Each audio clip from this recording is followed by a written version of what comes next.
Hello दोस्तों, नमस्कार। स्वागत है आपका आपके अपने YouTube channel health tips by doctor Nilesh पर।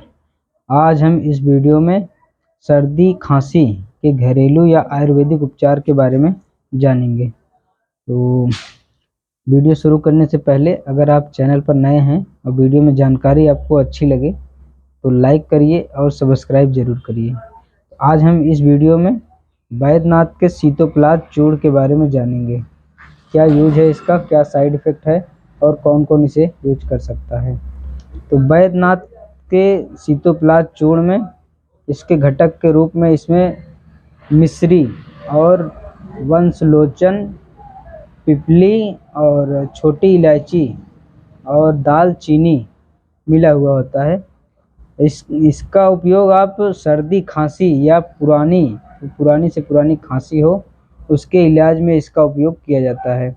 और इसका उपयोग दमा के मरीज भी इसका उपयोग अब लगातार अगर यूज करते हैं तो बहुत ही जल्द उनको आराम मिलता है।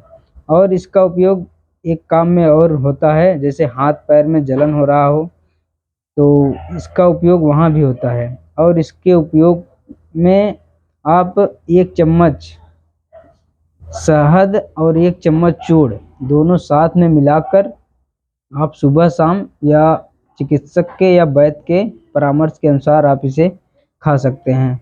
और इसका उपयोग 5 साल से कम उम्र के बच्चों के लिए यह उपयोगी नहीं है।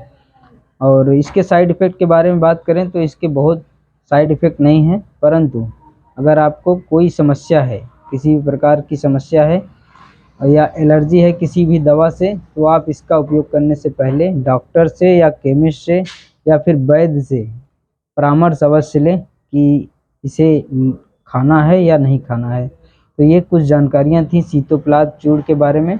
अगर वीडियो में जानकारी आपको अच्छी लगे तो लाइक करें, चैनल पर नए हैं तो सब्सक्राइब ज़रूर करें। धन्यवाद।